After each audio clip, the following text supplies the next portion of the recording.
Hey, and welcome to our deluxe edition super full cover alternate reality top 10 games of 2015 according to us.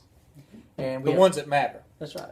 There's 3 different versions of our top 10, and you can compare and contrast them. You can put in the comments what you think who is more correct, or you can just argue with us all 3. So at the end of the day, all the games I'm pretty sure that we're going to go over are winners, or otherwise they wouldn't be in the top 10.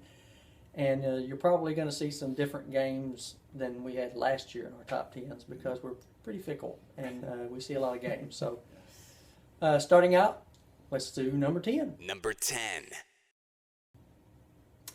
So my number 10, I'll start off, is, I've already forgotten what my number 10 was. It was in my list last year. It's a card game, so it barely qualifies in the board game list, but it's a lifeboat, which is a awesome game. There's, like I said last year, we're still waiting on Deserted Island to come out. I haven't seen it yet. One of these years, we're going to get it. I think this is about the 3rd or 4th year I've been waiting on this game to come out. And you know when it comes out, it's going to be just like Lifeboat, and I'm going to be all disappointed. But nevertheless, it's a competitive game where it's grisly. You're trying to chum the water when your buddies fall in. Sometimes you accidentally throw them in. Accidentally. It appeals to my macabre side, so I really like it. And I always seem to wind up being one of the 2 art collector people, the little foo-foo guys, which I hate. I always want to play the captain or his first mate, but I never seem to get those characters. But have y'all played it? I have not. Yes, I have. It's been a long time, but yeah. It's a great game, and I hope to break it out more this year. But that's my number 10. Nothing wrong with that for number 10. I've enjoyed that game in the past. I've always kind of kept my eye out to see if they're going to come out with a new version or something out there. So, but for my number 10, this was number 6 on my list last year. So it's sliding down, but it's still hanging in there in the top 10. And I think part of the reason it's hanging in is because I just recently played this again with a group and remembered how much I really like it. It's Bang the Dice Game. This is a fun, quick game. You can play it with a table full of people. You're rolling dice out there, kind of Yahtzee style, re-rolling them. And at the same time, it's hidden identity game. So number 10 for me, still hanging on my list, is Bang the Dice Game. You know, that's one of those games for me that I always forget about until someone else brings it out, because I don't own it, but I would like to own it. But every time I'm in a game store and I'm ready to buy something, it slips my mind. Sure. And, I'm just going to have to start making Something a list. else shiny is there. The older I get, the more list I'm going to have to start carrying around. My number 10, Sheriff of Nottingham. And it's been a constant for me, and the biggest reason, because it's a BS game. I love BS games. It's kind of a... Also because you're in law enforcement. Well, maybe. Maybe. I just... It's a very simple game. There's a little bit to it as far as components, but it's still pretty simple in my eyes. I mean, it's not complicated to lay out. It's not complicated to understand. And when you got the right people with you, it's just funny. It's funny to watch people's faces when they're talking their trash. So, Over apple crop this year. So in that, it's at a solid 10 for me this year.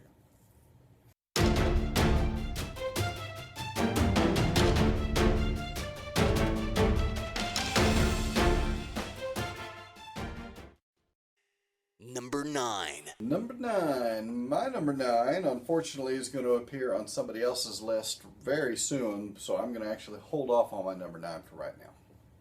All right, you're number 9. Okay. That would be Star Wars Imperial Assault. And that's going to show up on... Yeah, that one actually show up a little bit later. But you can go ahead and do your review.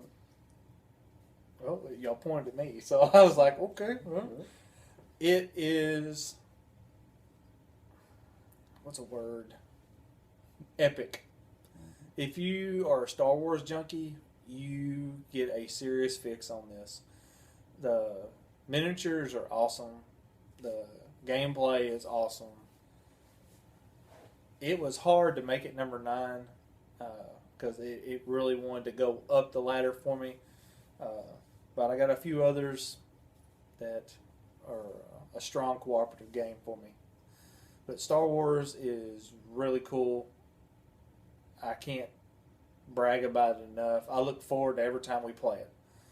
So, and that there, it's a solid number 9. Solid. All right, my number 9 is appearing later. It is not neither one of these number 9s, but it's appearing later on somebody else's list. So we'll go to number 8.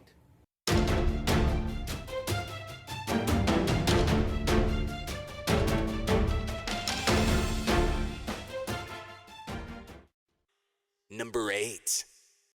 And I think you're going to start off with number 8.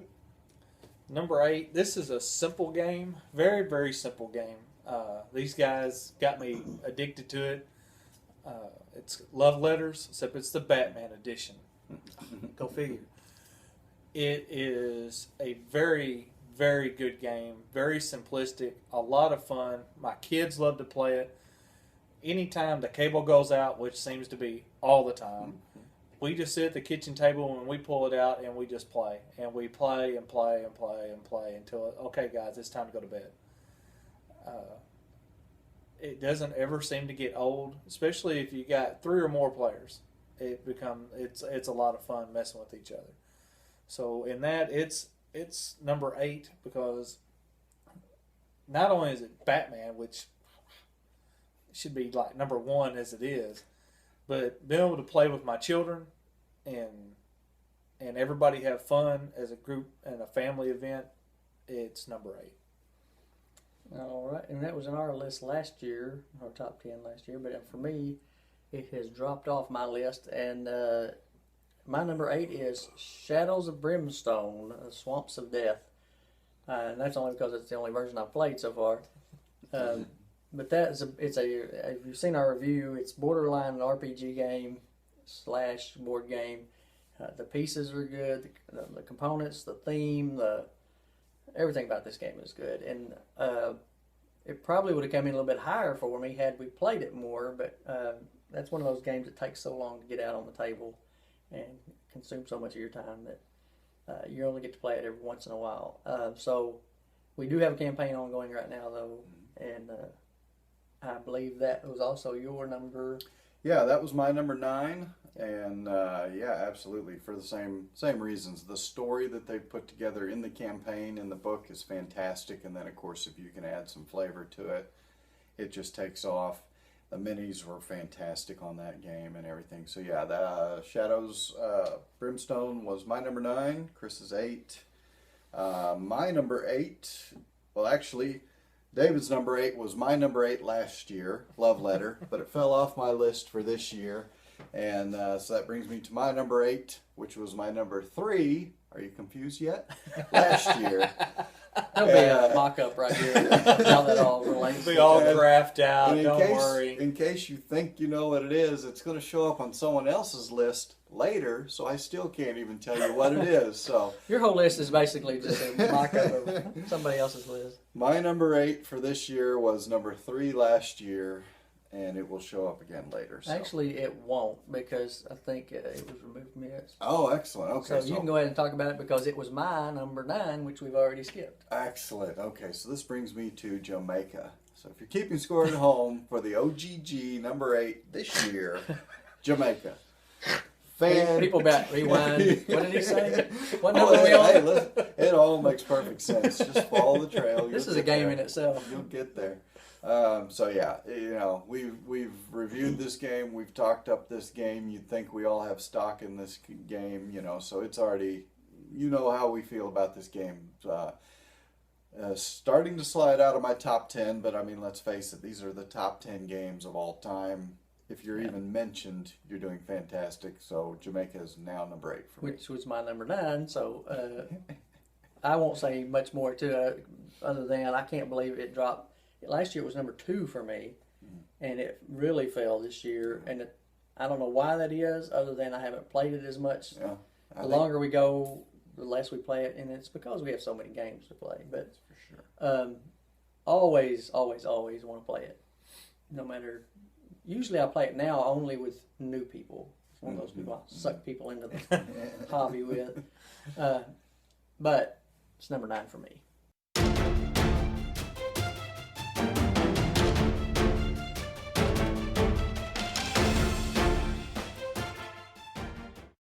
NumberSeven.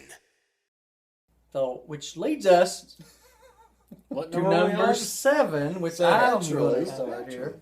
It's my number 7. I don't think it's anyone else's future list, so I'm going to go ahead and tell you it's Betrayal at House on the Hill, which still should be on the, not just the 2015 top 10 list, this should be on the all-time list, because this, I can't see this game. I'm going to play it every Halloween. It doesn't matter what number it is. So this game will come out every year over and over, and it's because it's got, and if you haven't watched our last year video, I explained it then, it's got 50 different missions or stories and 8 different characters, and I can't do the factorial math on that, but that's like a lot of different possibilities for one game. And to be made by Avalon Hill, of all people. So they did good on the components. It's just a great game. Go out and get it. Just, I'm stopping. You just, next Halloween, play it. Hear us now, believe us later. That's number 7. Get it. 7 for me. All right. My number 7 is going to come up much later on both lists, so wait for that. Follow that? So number 7 for me was a game we played when we went to Gen Con. It's a lot of games. Man, it was a lot of fun. That was an epic weekend. Epic. Tell you right now, cherished memories. And this game What he here, remembers. yeah. This game here, I think I went into a seizure. It was something like it. It was a lot of erratic behavior, but it was Epic Spell Wars. And that's the first one, the Battle at Mount Skull's Fire is the one that we played. This game is so much fun if you get people into character. You get into it and you take the persona of this witch, wizard, whatever witch doctor that you get. You take on that persona and speak the spells out and do your best to just take everybody out. I was this crazed, manic, I don't even remember angry, very, very angry Very wizard. angry. And I just... Yeah, I remember that. Oh, I thought we was going to get kicked out of the hotel. I feared for my life. He was hitting himself with bottles and things. Oh, it was a lot of fun. It was a lot of fun. That is a solid 7 for me because of the cooperation. When you get this group of people together and really get into it, it's a good role-playing game. And the more you get into it, the more fun you have. So it's a solid 7 for me.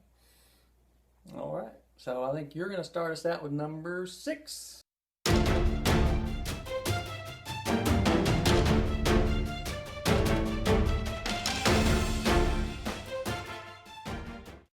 NumberSix.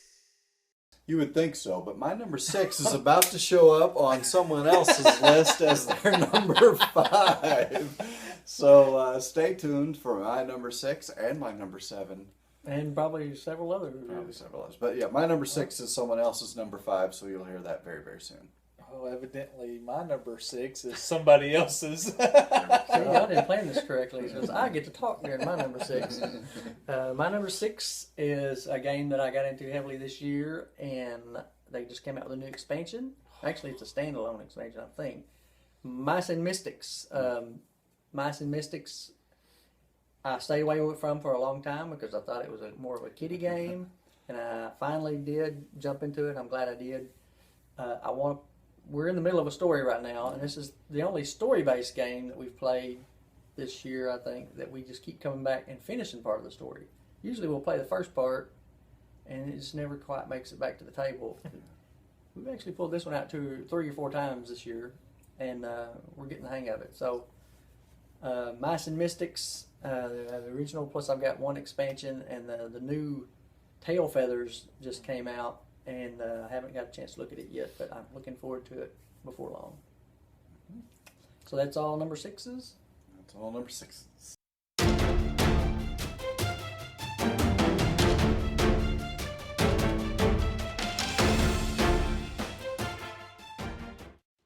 Number 5.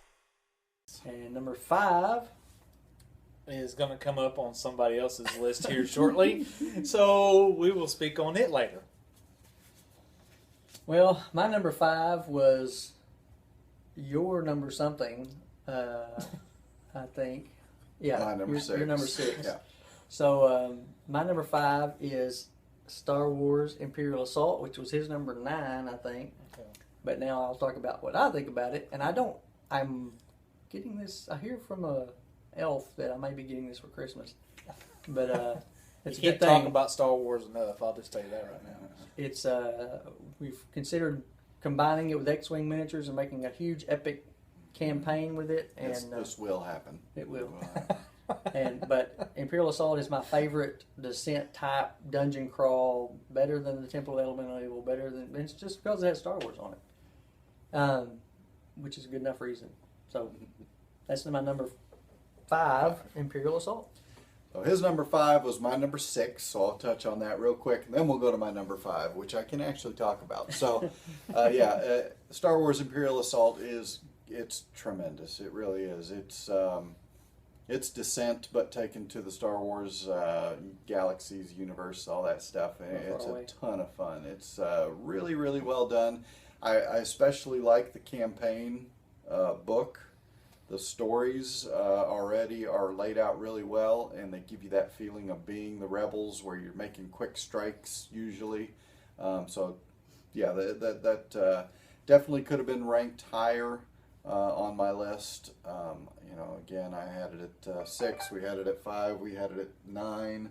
So it's top 10s all the way around. You can't beat that. Okay, so that wraps up my number 6 for number 5.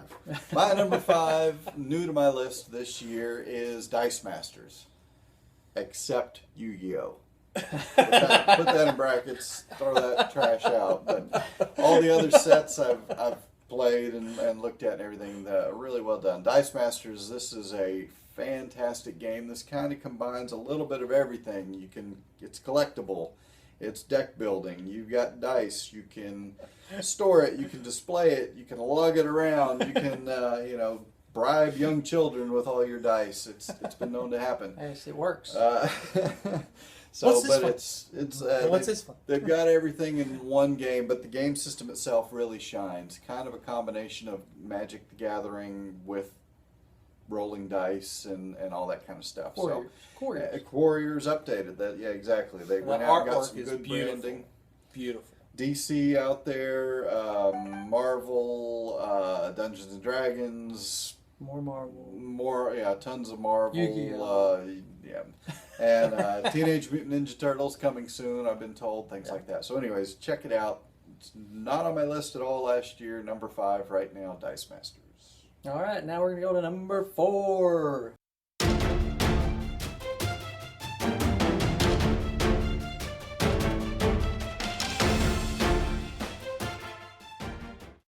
Number 4. My number 4. What is my number 4? I have to skip. Now you're getting it. All right. Coming later. My number 4 is locked in there solid. This was number 4 on my list from last year, and it's still staying right there where it is. Last year was kind of the year of the pirate game. This year has kind of turned into the year of the dungeon crawl or the Star Wars universe kind of stuff. But number 4 last year, number 4 this year, Libertalia. This is a fun, card-driven game. Way more to it than meets the eye when you first start to play it. Learning curve there involved, because you definitely will have an advantage if you've played it and you know the deck a little bit to a newbie, for sure. But you can say that about a lot of games. Really like this one. I don't think it gets anywhere near the pub it should get. Check out a review, Libertalia. Your number 4. My number 4, once again, played it at Gen Con. It was the first time I got to play this. It is kind of a simple game, but you're really trying to get people off that boat. And that boat starts to slowly sink, and I'll tell you what, your blood pressure will go up, because the stress of trying to get things to work right and get everybody to work with you, it was times I was holding my breath, and I was realizing we're all dead. We're dead. There ain't nothing we can do about it. So Titanic for me, number 4, is a solid. I would play it tonight. I'd play it tomorrow. It's something I'd play with the kids. It's a good game. You can play it solitaire. Solitaire. Play it, you know, yeah, which Basically, I it's think solitaire. is a big plus for a lot of games. You can play it by yourself on that one, and it's just as fun. And it's Maybe actually not just as fun, but close. titled SOS Titanic is the Oh. actual name of it. Excuse Because me. I think there's another game called Titanic, but just I'll put a picture up here for you. All right, so that would be number 3.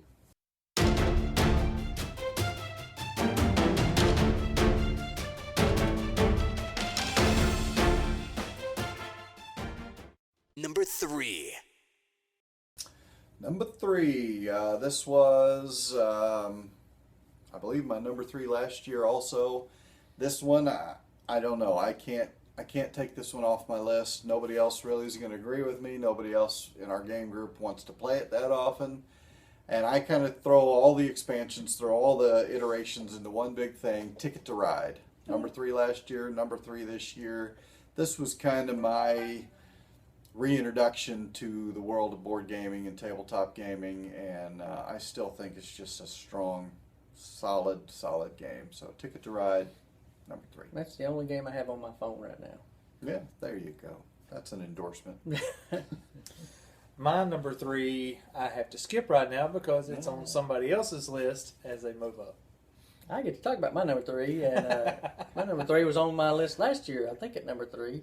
And it's Axis and Allies, and it's locked in there forever for me because it's got everything I want in a historical war game, which always there will be one on my list, and that one's probably going to be the top rated one for a long time. That's another Avalon Hill game. What is it with you and Avalon Hill? I grew up on Avalon Hill games. I really like them. Yeah. Got a So- secret affair. I actually want to convert the tabletop here. I have someone who can hook me up, I think, with a 9-foot by 4-foot map of the world, which I eventually will get done, and we will be playing a massive game of Axis and Allies eventually. That sounds pretty cool. Big. But then I got to go out and buy little big pieces of aircraft carriers and stuff, so that's holding me back right now. But that's my number 3, Axis and Allies. So now we go to number 2.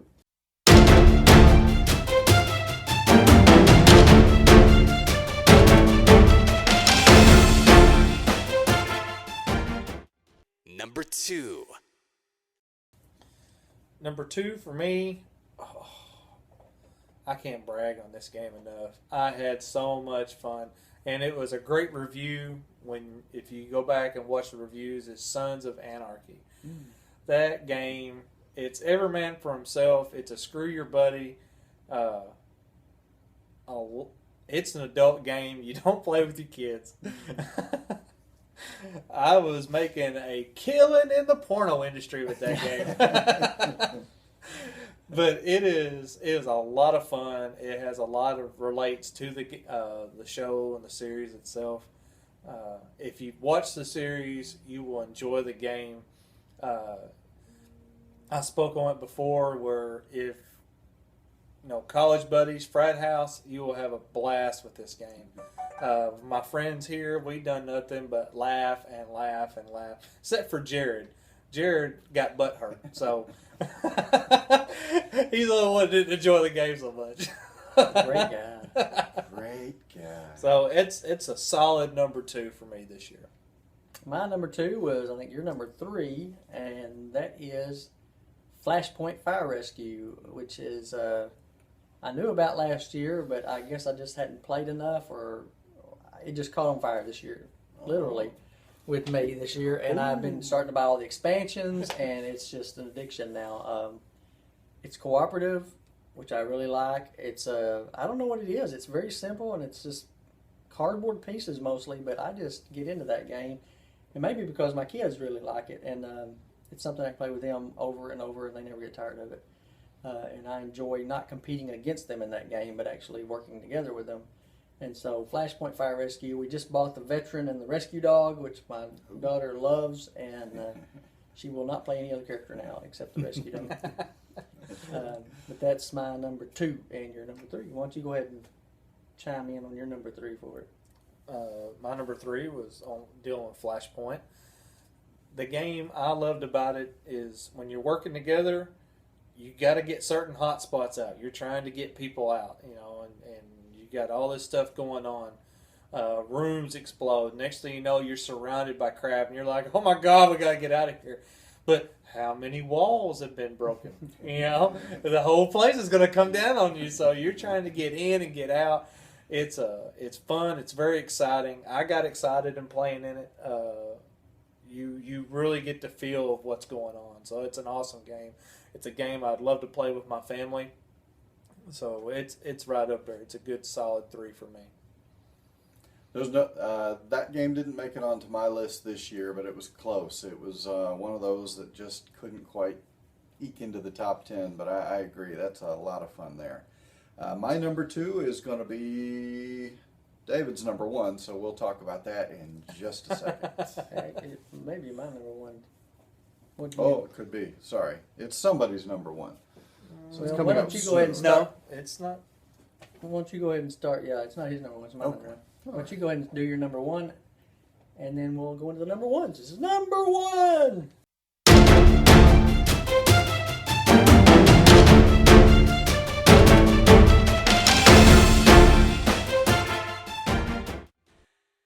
Number 1. You want my actual number 1, Yeah. or my number 2 that was someone else's number Well, you 1? can hit number 2 after I talk about my number 1. Okay, number 1 for me, same as last year. In case you were afraid that it got bumped all the way out of the top 10, no, it's there, it's anchored in, it's secure. Robinson Crusoe, Adventures on the Cursed Island. It's as if that game was made for me. It's going to be really hard for that game to ever come off my top 10, and it's going to be tough to knock it out of the top position. I still play this game pretty regularly, still almost never win, but it's a lot of fun losing every time. And we know when he's playing because he grows his beard out and he doesn't bathe. Yeah. So anyways, number 1, same as last year, Robinson Crusoe. What's your number 1? Well, his number 1 was my number 5, and it was all for those reasons. I love the cooperative aspect of it. The artwork is beautiful. There's lots of stuff going on and making it happen. So it had to be in my top 10. That is a great game. My number 1, though, I have to tell you, it is beyond epic for me. I start shaking when it's, are we going to play this tonight? It's Dead of Winter. We done a big review on it. We had a small skit going with it. Some people are burned out on zombies that don't want to talk about it. But I'm going to tell you what, this is a cooperative game that is... Unless you have a betrayer. Yeah, you got one. You always got one guy out there that's going to be betraying, and it's going to screw the pooch for everybody. But I have so much fun playing this game, getting out. Not many games do you have a dog that can shoot a rifle and carry gasoline and everything else. It made him so mad. Like, how can he do that? Because it just can. This game is incredible. Sparky the Wonder Dog, that's why. Mm-hmm. The artwork is beautiful. The game is really never the same thing twice because you got other cards that changes how things are going to be going. You get to decide whether this or that's going to happen, and it's going to play out on how bad or how good it's going to work out for you or the group as a whole. Lots of chits and stuff. The artwork on it, I believe I already said, it's beautiful. I can't talk enough about it. It is a great game. It needs to be in your collection. It needs to be played at least once a month, in my eyes. But it's a long game. When you play, you need to get ready to sit down, bring some snacks, bring some gaming fuel, and you're set. And that's also his number 1 was my number 4, Dead of Winter, for a lot of the same reasons. I just can't get enough of the storytelling in that game. And but I've said all that before. Last year was my number 1. So my number 1, which is an epic number 1, is X-Wing Miniatures. It came in real low on my list last year. Shot to the top when I found out you could play this thing cooperatively with a campaign. We've been playing it non-stop. collecting all of the ships. It's a collective aspect. It gets my OCD, got to have it all kind of thing. It's got everything for it. Star Wars. It's just, I'm going to blow up. I can't say it all at once, but I'm going to let somebody else talk about it because I'm done. Number one. Well, that was my number 2. We skipped over it just last round, and it's really that good. It had me thinking about maybe moving Robinson Crusoe out of my number 1 spot. It's a great game. It's really put together well. The minis are good. It's what more do you need to know? It shows up on all 3 of our top 10 lists of the best games of all time. It's great. I mean, I think it's the biggest hit in our main gaming group. People get disappointed when they hear we're not playing it this week or whatever. So, big game, a lot of fun. What number was it for you? It was down there towards number 9. No, that was Imperial Assault for you. Oh, that's it. You didn't have it on your No, list. I didn't even put it on. My bad. Didn't quite make his top 10, Yeah. but I'm sure it was a close consideration.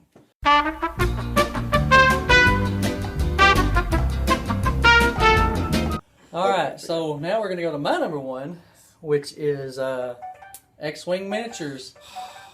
My God, Mike. Take 2. Go.